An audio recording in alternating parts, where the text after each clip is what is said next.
Capítulo 13. Mi siguiente intento de ver tuvo lugar el 3 de septiembre de 1969. Don Juan me hizo fumar 2 cuencos de la mezcla. Los efectos inmediatos fueron idénticos a los experimentados anteriormente. Recuerdo que, cuando mi cuerpo se hallaba adormecido por completo, Don Juan me tomó del sobaco derecho y me condujo al espeso chaparral desértico que se extiende por kilómetros alrededor de su casa. No recuerdo qué hicimos Don Juan o yo después de entrar en el matorral, ni cuánto tiempo anduvimos. En determinado momento me descubrí sentado en la cima de un cerrito. Don Juan había tomado asiento a mi izquierda, tocándome. Yo no podía sentirlo, pero lo veía con el rabo del ojo. Tuve la sensación de que me había estado hablando, aunque no lograba recordar sus palabras. De cualquier modo sentía saber exactamente lo que había dicho, pese al hecho de que no me era posible recobrarlo en mi memoria lúcida. Sentía que sus palabras eran como los vagones de un tren que se aleja, y la última era como un cabús cuadrangular. Yo sabía cuál era esa última palabra, pero no podía decirla ni pensar claramente en ella. Era un estado de semivigilia, con la imagen onírica de un tren de palabras. Entonces oí muy levemente la voz de Don Juan que me hablaba. «Ahora debes mirarme», dijo, volviendo mi rostro hacia el suyo. Repitió la frase 3 o 4 veces. Al mirar, descubrí de inmediato el mismo efecto de resplandor que 2 veces antes había percibido en su cara. Era un movimiento hipnotizante, un cambio ondulatorio de luz dentro de áreas contenidas. No había límites precisos para esas áreas, y sin embargo la luz ondulante no se derramaba. Se movía dentro de fronteras invisibles. Pasé la vista sobre el objeto resplandeciente frente a mí, y en el acto empezó a perder su brillo, y los rasgos familiares del rostro de Don Juan surgieron, o más bien se superpusieron al resplandor falleciente. Luego debo haber fijado una vez más la mirada. Las facciones de Don Juan se desvanecieron y el brillo se intensificó. Yo había puesto mi atención en una zona que debía ser el ojo izquierdo. Advertí que allí el movimiento del resplandor no estaba contenido. Percibí algo como explosiones de chispas. Las explosiones eran rítmicas, y despedían unas como partículas de luz que volaban hacia mí con fuerza aparente y luego se retiraban como si fueran fibras de hule. Don Juan debe haber hecho girar mi cabeza. De pronto me hallé mirando un campo de labranza. «Ahora mira al frente», oí decir a Don Juan. Frente a mí, a unos 200 metros, había un cerro grande y largo. Toda la cuesta estaba arada. Surcos horizontales corrían paralelos desde la base hasta la cima del cerro. Noté que en el campo labrado había cantidad de piedras chicas y 3 enormes peñascos que interrumpían la rectitud de los surcos. Justamente delante de mí había unos arbustos que me impedían observar los detalles de una barranca o cañada al pie del cerro. Desde donde me hallaba, la cañada parecía un corte profundo, con vegetación verde marcadamente distinta del cerro yermo. El verdor parecían ser árboles que crecían en el fondo de la cañada. Sentí una brisa soplar en mis ojos. Tuve un sentimiento de paz y quietud profunda. No se escuchaban pájaros ni insectos. Don Juan volvió a hablarme. Me tomó un momento entender lo que decía. «¿Ves un hombre en ese campo?», preguntaba repetidamente. Quise decirle que no había nadie en el campo, pero no pude vocalizar las palabras. Desde atrás, Don Juan tomó mi cabeza entre sus manos. Yo veía sus dedos sobre mi ceño y mis mejillas, y me hizo barrer todo el campo, moviéndome despacio la cabeza de derecha a izquierda, y luego en dirección contraria. «Observa cada detalle. Tu vida puede depender de ello», lo oí decir una y otra vez. Me hizo recorrer 4 veces el horizonte visual de 180 grados frente a mí. En cierto momento, cuando había movido mi cabeza hacia la extrema izquierda, creí ver algo que se movía en el campo. Tuve una breve percepción de movimiento con el rabo del ojo derecho. Don Juan empezó a volver mi cabeza hacia la derecha y pude enfocar la mirada en el campo. Vi un hombre caminar a lo largo de los surcos. Era un hombre común vestido como campesino mexicano. Llevaba guaraches, pantalones gris claro, camisa beige de manga larga, sombrero de paja y un morral café claro colgado del hombro derecho con una correa. Don Juan notó, sin duda, que yo había visto al hombre. Me preguntó repetidamente si el hombre me miraba o si venía en mi dirección. Quise decirle que el hombre se alejaba dándome la espalda, pero solo pude pronunciar «no». Don Juan dijo que si el hombre se volvía y se acercaba, yo debía gritar, y él me haría volver la cabeza para protegerme. No experimenté ningún sentimiento de miedo o aprensión o participación. Observaba fríamente la escena. El hombre se detuvo a medio campo. Quedó parado con el pie derecho en la saliente de un gran peñasco redondo, como si estuviera atando su guarache. Luego se enderezó, sacó de su morral un cordel y lo enredó en su mano izquierda.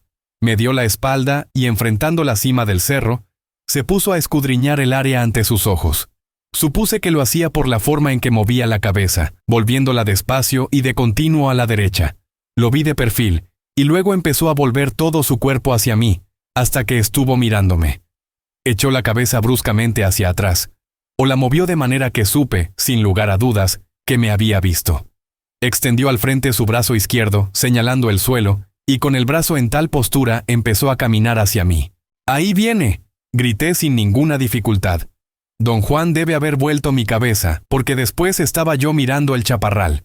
Me dijo que no clavara la vista, sino mirara a la ligera las cosas, pasándoles los ojos por encima. Dijo que iba a pararse a corta distancia, frente a mí, y luego a caminar en mi dirección, y que yo debía observarlo hasta ver su resplandor. Vi a don Juan retirarse unos 20 metros. Caminaba con increíble rapidez y agilidad, tanto que yo apenas podía creer que fuera don Juan. Se volvió a encararme y me ordenó mirarlo. Su rostro brillaba, parecía una mancha de luz. La luz se derramaba por el pecho casi hasta la mitad del cuerpo. Era como si yo estuviera mirando una luz a través de párpados entrecerrados. El resplandor parecía expandirse y amainar. Don Juan debe haber empezado a caminar hacia mí, pues la luz se hizo más intensa y mejor discernible. Me dijo algo. Pugné por comprender y perdí mi visión del resplandor, y entonces vi a don Juan como lo veo todos los días. Se hallaba a medio metro de distancia. Tomó asiento encarándome. Al concentrar mi atención en su rostro, empecé a percibir un vago resplandor. Luego fue como si delgados haces de luz se entrecruzaran. El rostro de don Juan se veía como si alguien le echara el cardillo de espejos diminutos. Conforme la luz se intensificaba, la faz perdió sus contornos y de nuevo era un objeto brillante amorfo. Percibí una vez más el efecto de explosiones pulsantes de luz enlanadas desde un espacio que debe haber sido su ojo izquierdo. No enfoqué allí mi atención, sino que deliberadamente miré una zona adyacente que supuse el ojo derecho. De inmediato capté la visión de un estanque de luz, claro y transparente. Era una luz líquida. Noté que percibir era más que avistar, era sentir. El estanque de luz oscura y líquida tenía una profundidad extraordinaria. Era amistoso, bueno. La luz que emanaba de allí, en vez de estallar, giraba en lento remolino hacia adentro, creando reflejos exquisitos. El resplandor tenía un modo tan bello y delicado de tocarme, de confortarme, que me daba sensación de delicia.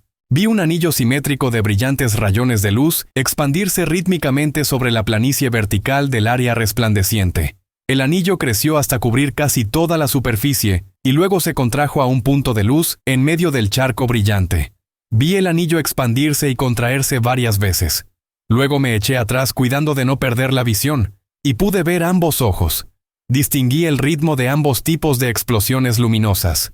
El ojo izquierdo despedía rayos de luz que sobresalían de la planicie vertical, mientras los del ojo derecho irradiaban sin proyectarse. El ritmo de ambos ojos alternaba. La luz del ojo izquierdo estallaba hacia afuera, mientras los haces radiantes del ojo derecho se contraían y giraban hacia adentro. Luego, la luz del ojo derecho se extendía para cubrir toda la superficie resplandeciente, mientras la luz del ojo izquierdo se retraía. Don Juan debe haberme dado vuelta una vez más, pues de nuevo me hallé mirando el campo de labranza. Lo oí decirme que observara al hombre. El hombre estaba de pie junto al peñasco, mirándome. Yo no podía discernir sus facciones. El sombrero le cubría la mayor parte de la cara. Tras un momento puso su morral bajo el brazo derecho y empezó a alejarse hacia mi diestra. Caminó casi hasta el final del área labrada, cambió de dirección y dio unos pasos hacia la cañada. Entonces perdí control sobre mi enfoque y el hombre desapareció junto con la escena total. La imagen de los arbustos del desierto se superpuso a ella. No recuerdo cómo volví a casa de don Juan, ni lo que él hizo para regresarme. Al despertar, yacía sobre mi petate en el cuarto de don Juan. Él acudió a mi lado y me ayudó a levantarme. Me sentía mareado. Tenía el estómago revuelto. En forma muy rápida y eficiente, don Juan me arrastró hasta los arbustos al lado de su casa. Vomité y él rió. Luego me sentí mejor. Miré mi reloj. Eran las 11 de la noche.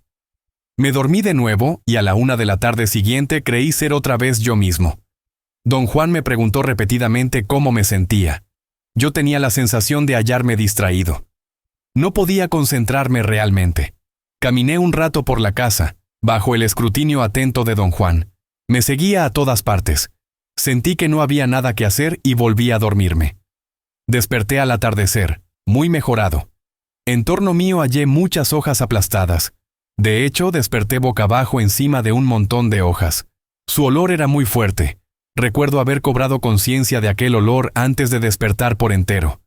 Fui atrás de la casa y hallé a don Juan sentado junto a la zanja de irrigación. Al ver que me acercaba, hizo gestos frenéticos para detenerme y hacerme volver a la casa.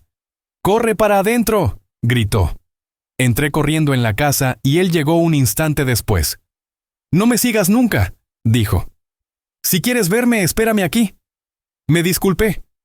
Él me dijo que no me desperdiciara en disculpas tontas que no tenían el poder de cancelar mis actos. Dijo que había tenido muchas dificultades para regresarme y que había estado intercediendo por mí ante el agua. «Ahora tenemos que correr el riesgo y lavarte en el agua», dijo. Le aseguré que me sentía muy bien. Él se quedó largo rato mirándome a los ojos. «Ven conmigo», dijo. «Voy a meterte en el agua». «Estoy muy bien», dije. «Mire, estoy tomando notas». Me jaló de mi petate con fuerza considerable. «No te entregues», dijo. «Cuando menos lo pienses vas a quedarte dormido otra vez. A lo mejor esta vez ya no podré despertarte». Corrimos a la parte trasera de su casa. Antes de que llegáramos al agua me dijo, en un tono de lo más dramático, que cerrara bien los ojos y no los abriera hasta que él lo indicase. Me dijo que si miraba el agua, aún por un instante, podría morir. Me llevó de la mano y me echó de cabeza en el canal de riego. Conservé los ojos cerrados mientras él me sumergía y me sacaba del agua. Esto duró horas. Experimenté un cambio notable. Lo que había de mal en mí antes de entrar en el agua era tan sutil que no lo noté hasta comparar ese estado con el sentimiento de bienestar y claridad que tuve mientras don Juan me hizo permanecer en la zanja. El agua se metió en mi nariz y empecé a estornudar. Don Juan me sacó y me llevó, sin dejarme abrir los ojos, hasta la casa. Me hizo cambiarme de ropa y luego me guió a su cuarto. Me condujo a sentarme en mi petate, dispuso la dirección de mi cuerpo y me dijo que abriera los ojos. Los abrí. Y lo que vi me hizo saltar hacia atrás y agarrarme de su pierna.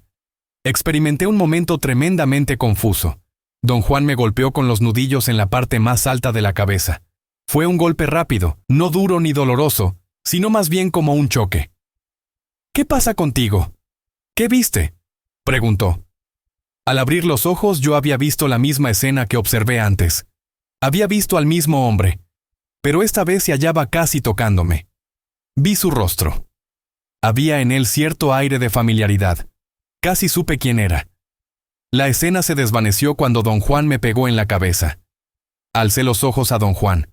Tenía la mano lista para pegarme de nuevo.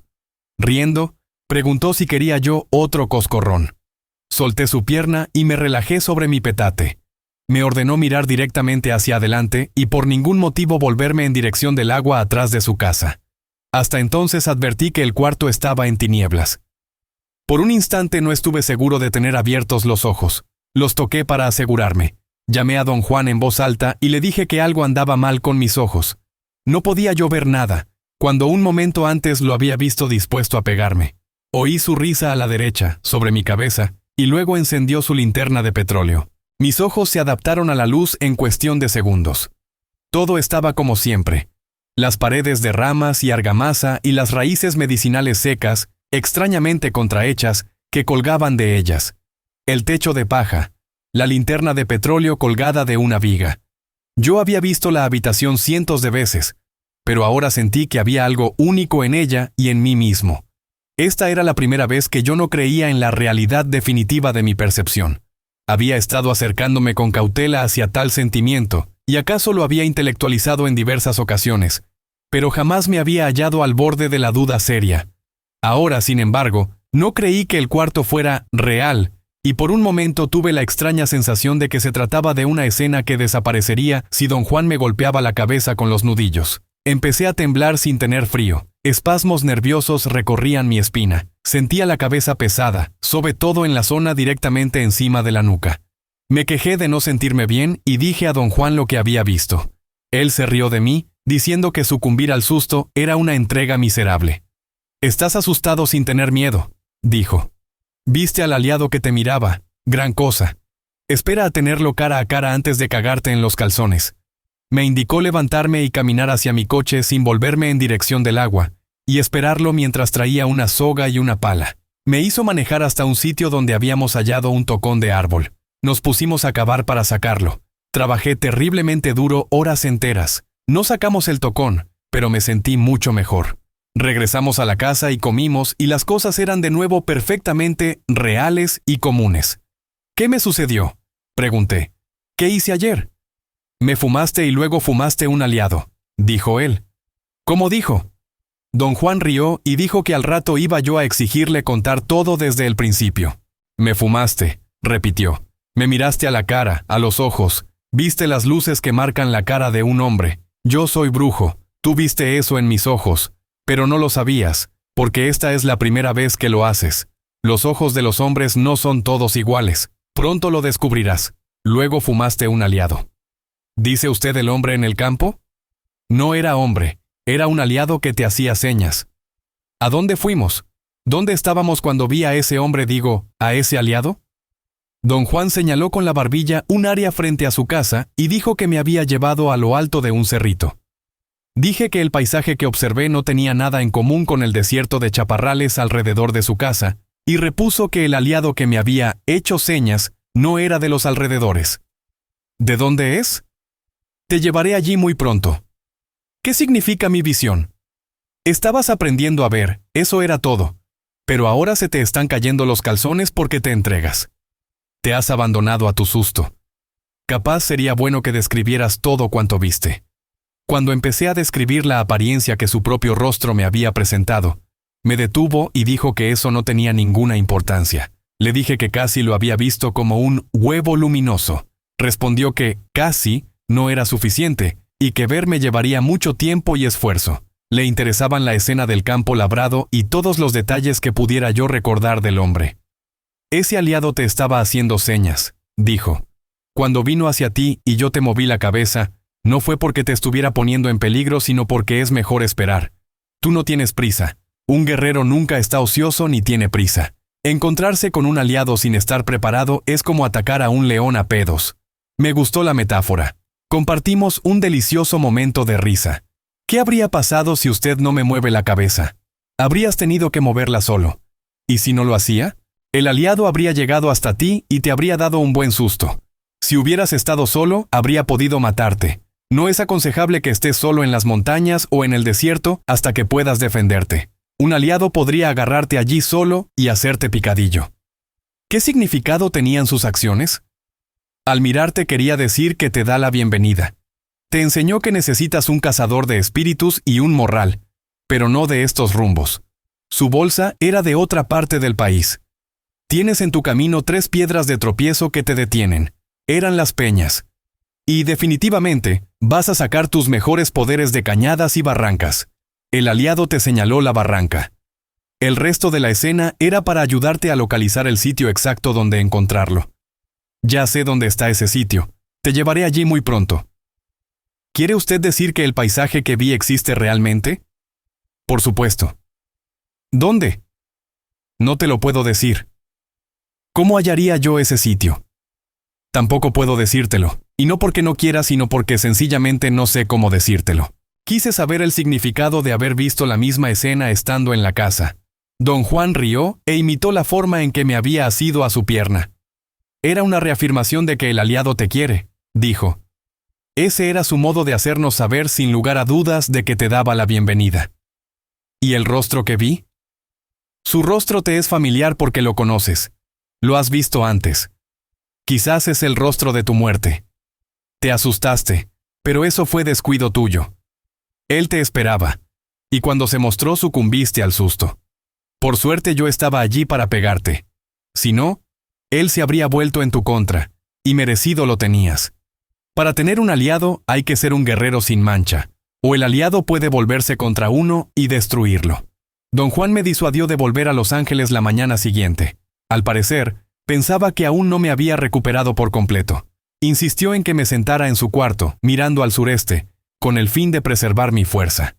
Se sentó a mi izquierda, me entregó mi cuaderno y dijo que esta vez yo lo tenía agarrado. No solo debía quedarse conmigo, sino también hablar conmigo. «Tengo que llevarte otra vez al agua al anochecer», dijo. «Todavía no estás macizo y no deberías quedarte solo hoy. Te haré compañía toda la mañana, en la tarde estarás mejor».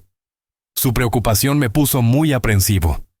«¿Qué anda mal conmigo?», pregunté. «Topaste un aliado». «¿Qué quiere usted decir con eso?». «No debemos hablar hoy de aliados. Hablemos de cualquier otra cosa». Yo no tenía en realidad ningún deseo de hablar. Había empezado a sentirme ansioso e inquieto. A don Juan, al parecer, la situación le resultaba totalmente ridícula. Rió hasta que se le saltaron las lágrimas. «No me salgas con que, ahora que deberías hablar, no vas a hallar nada que decir», dijo, sus ojos brillando con malicia. Su humor era muy reconfortante. Un solo tema me interesaba en ese momento: el aliado. Qué familiar su rostro. No era como si yo lo conociese o lo hubiera visto antes. Era otra cosa. Cada vez que empezaba a pensar en ese rostro, mi mente experimentaba un bombardeo de pensamientos ajenos, como si alguna parte de mí mismo conociera el secreto, pero no permitiese que el resto de mí se le acercara. La sensación de que el rostro del aliado era familiar resultaba tan extraña que me había forzado a un estado de melancolía mórbida. Don Juan había dicho que podía ser el rostro de mi muerte. Creo que esa frase me tenía sujeto. Quería desesperadamente preguntar acerca de ella y sentía con claridad que don Juan estaba conteniéndome. Llené los pulmones un par de veces y acabé preguntando: «¿Qué es la muerte, don Juan?». «No sé», dijo él sonriendo. «Quiero decir, ¿cómo describiría usted la muerte? Quiero sus opiniones. Creo que todo el mundo tiene opiniones definidas acerca de la muerte». «No sé de qué estás hablando. Yo tenía el libro tibetano de los muertos en la cajuela de mi coche. Se me ocurrió usarlo como tema de conversación, ya que trataba de la muerte. Dije que iba a leérselo e hice por levantarme. Don Juan me indicó permanecer sentado y fue él por el libro. «La mañana es mala hora para los brujos», dijo para explicar el que yo debiera estarme quieto. «Estás demasiado débil para salir de mi cuarto. Aquí adentro estás protegido. Si ahora te echaras a andar, lo más probable es que hallaras un desastre terrible. Un aliado podría matarte en el camino o en el matorral, y luego cuando encontraran tu cuerpo, dirían que moriste misteriosamente o que tuviste un accidente. Yo no estaba en posición ni de humor para poner en duda sus decisiones, así que me estuve quieto casi toda la mañana, leyéndole y explicándole algunas partes del libro. Escuchó con atención, sin interrumpirme para nada. 2 veces tuve que parar durante periodos cortos, mientras él traía agua y comida, pero apenas quedaba desocupado nuevamente me urgía a continuar la lectura. Parecía muy interesado. Cuando terminé, don Juan me miró. «No entiendo por qué esa gente habla de la muerte como si la muerte fuera como la vida», dijo con suavidad. «A lo mejor así lo entienden ellos. ¿Piensa usted que los tibetanos ven?». «Difícilmente. Cuando uno aprende a ver, ni una sola de las cosas que conoce prevalece. Ni una sola. Si los tibetanos vieran, sabrían de inmediato que ninguna cosa es ya la misma. Una vez que vemos, nada es conocido. Nada permanece como solíamos conocerlo cuando no veíamos. Quizá, don Juan, ver no sea lo mismo para todos. Cierto, no es lo mismo, pero eso no significa que prevalezcan los significados de la vida. Cuando uno aprende a ver, ni una sola cosa es la misma. Los tibetanos piensan obviamente que la muerte es como la vida. ¿Cómo piensa usted que sea la muerte?», pregunté. «Yo no pienso que la muerte sea como nada, y creo que los tibetanos han de estar hablando de otra cosa. En todo caso, no están hablando de la muerte». «¿De qué cree usted que estén hablando?». «A lo mejor tú puedes decírmelo. Tú eres el que lee». Traté de decir algo más, pero él empezó a reír. «¿Acaso los tibetanos de veras ven?», prosiguió don Juan. «En cuyo caso deben haberse dado cuenta de que lo que ven no tiene ningún sentido, y entonces escribieron esa porquería porque todo les da igual. En cuyo caso lo que escribieron no es porquería de ninguna clase». «En realidad no me importa lo que los tibetanos digan», le dije. «Pero sí me importa mucho lo que diga usted». Me gustaría oír qué piensa usted de la muerte. Se me quedó viendo un instante y luego soltó una risita. Abrió los ojos y alzó las cejas en un gesto cómico de sorpresa. La muerte es un remolino, dijo.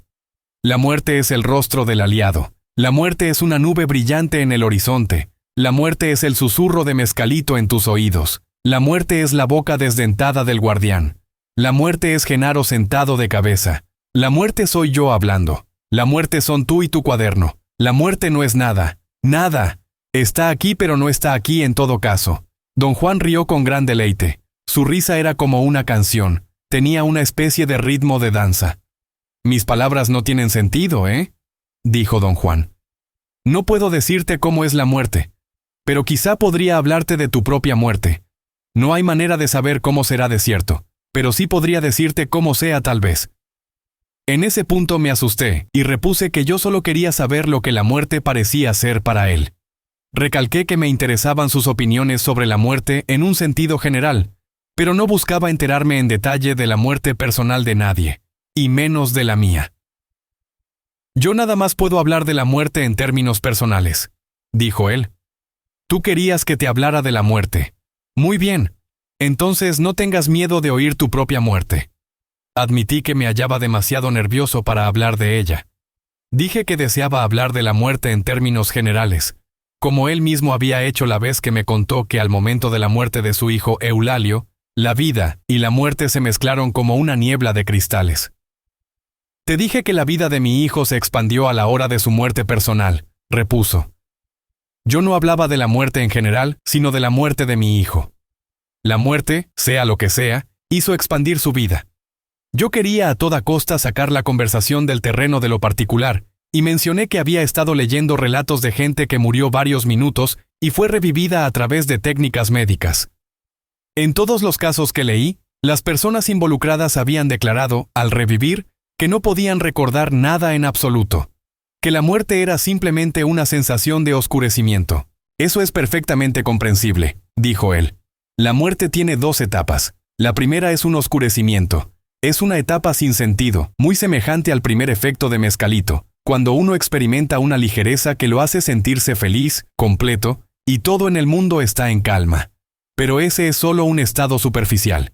No tarda en desvanecerse y uno entra en un nuevo terreno, el terreno de la dureza y el poder. Esa segunda etapa es el verdadero encuentro con Mezcalito. La muerte es muy parecida. La primera etapa es un oscurecimiento superficial, pero la segunda es la verdadera etapa en que uno se encuentra con la muerte. Un breve momento, después de la primera oscuridad, hallamos que, de algún modo, somos otra vez nosotros mismos. Y entonces la muerte choca contra nosotros con su callada furia y su poder, hasta que disuelve nuestras vidas en la nada. ¿Cómo puede usted tener la certeza de que está hablando de la muerte? Tengo mi aliado. El humito me ha enseñado con gran claridad mi muerte inconfundible. Por eso nada más puedo hablar de la muerte personal. Las palabras de don Juan me ocasionaron una profunda aprensión y una ambivalencia dramática. Tuve el presentimiento de que iba a describirme los detalles exteriores y vulgares de mi muerte y a decir cómo o cuándo moriría yo.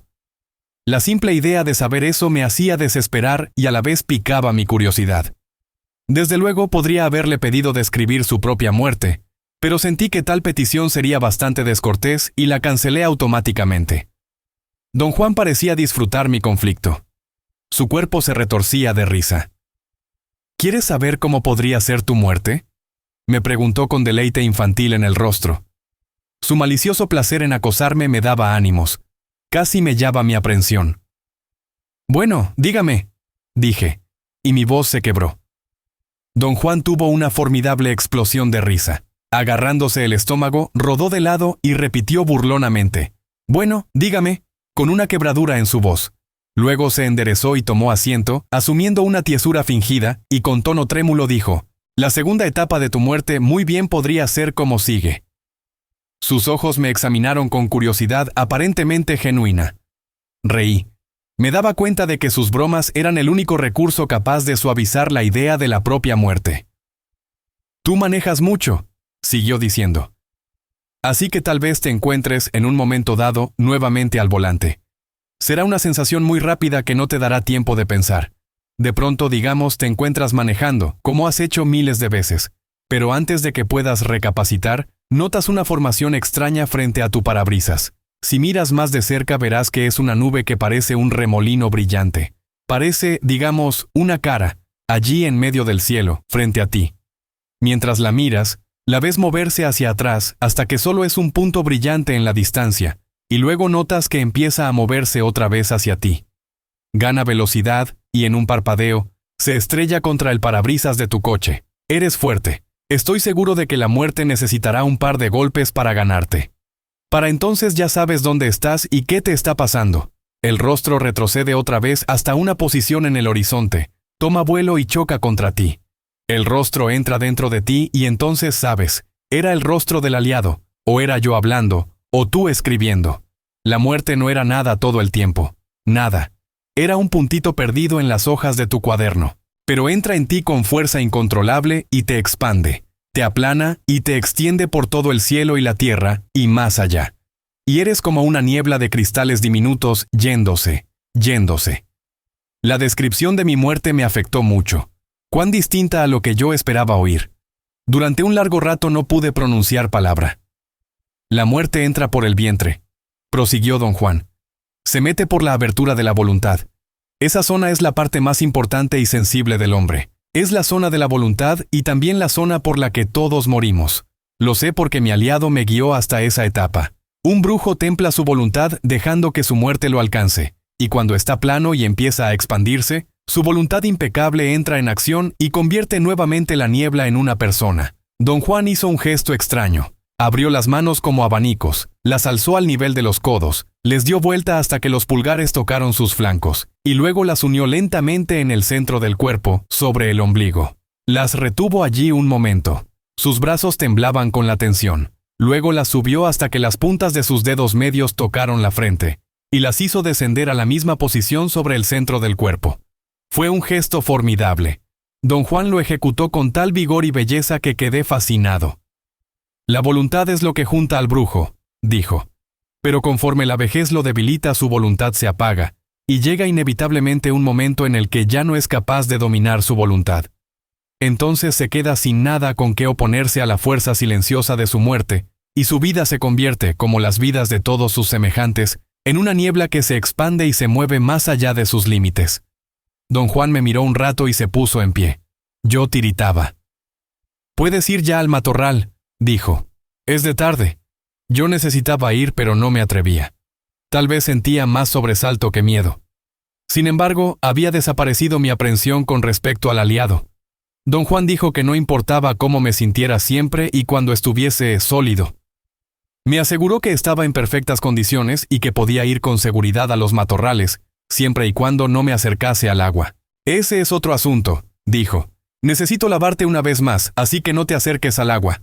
Más tarde quiso que lo llevara al pueblo vecino. Mencioné que manejar sería un cambio feliz para mí, porque todavía me hallaba estremecido. La idea de que un brujo jugaba literalmente con su muerte me era bastante grotesca. «Ser brujo es una carga terrible», dijo él en tono tranquilizador. «Te he dicho que es mucho mejor aprender a ver. Un hombre que ve lo es todo. En comparación, el brujo es un pobre diablo». «¿Qué es la brujería, don Juan?». Se me quedó mirando un buen rato, sacudiendo la cabeza en forma apenas perceptible. «La brujería es aplicar la voluntad a una coyuntura clave», dijo. «La brujería es interferencia. Un brujo busca y encuentra la coyuntura clave de cualquier cosa que quiera afectar, y luego aplica allí su voluntad. Un brujo no tiene que ver para ser brujo, nada más necesita saber usar su voluntad». Le pedí explicar lo que quería decir con coyuntura clave. Meditó y luego dijo que él sabía lo que mi coche era. «Es obviamente una máquina», dije. «Quiero decir que tu coche son las bujías. Esa es para mí su coyuntura clave. Puedo aplicarle mi voluntad y tu coche no funcionará». Don Juan subió en mi coche y tomó asiento. Me hizo señas de imitarlo mientras se acomodaba en su lugar. «Observa lo que hago», dijo. «Como soy un cuervo, primero voy a soltar mis plumas». Hizo temblar todo el cuerpo. Sus movimientos me recordaban a un gorrión que humedeciera sus plumas en un charco. Bajó la cabeza como un pájaro al meter el pico en el agua. «Qué bien se siente eso», dijo, y empezó a reír. Su risa era extraña. Tuvo sobre mí un efecto hipnotizante muy peculiar. Recordé haberlo oído reír de esa manera muchas veces antes. ¿Acaso la razón de que yo jamás hubiera tomado conciencia declarada de ello era que don Juan nunca había reído así el tiempo suficiente en mi presencia? Después, el cuervo afloja el pescuezo, dijo, y empezó a torcer el cuello y a frotar las mejillas en sus hombros. Luego mira el mundo con un ojo y después con el otro. Sacudió la cabeza mientras, supuestamente, cambiaba su visión del mundo de un ojo a otro. El tono de su risa se hizo más agudo. Tuve la absurda sensación de que iba a convertirse en cuervo delante de mis ojos. Quise disiparla riendo, pero me hallaba casi paralizado. Sentía literalmente una especie de fuerza envolvente que me rodeaba. No tenía miedo, ni estaba mareado o soñoliento. Mis facultades estaban intactas, hasta donde yo podía juzgar. «Enciende tu coche», dijo don Juan. Di vuelta a la marcha y automáticamente pisé el acelerador. La marcha empezó a sonar sin encender el motor. La risa de don Juan era un cacareo rítmico y suave.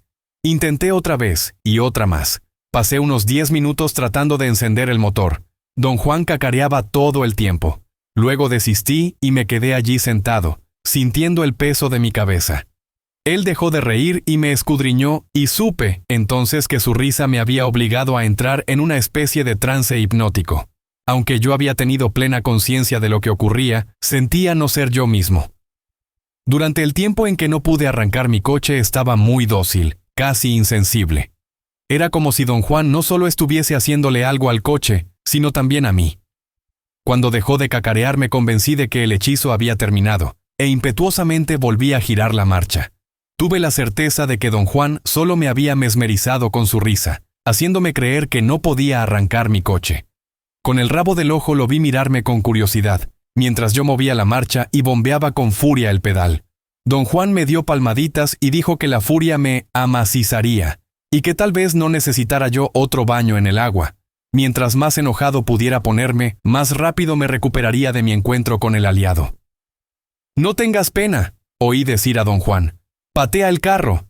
Estalló su risa natural, cotidiana, y yo me sentí ridículo y reí con cortedad.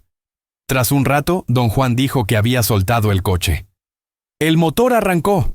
Si este audiolibro ha sido de tu agrado, dame un me gusta, compártelo y suscríbete. Si deseas escuchar otro audiolibro, déjamelo saber en los comentarios.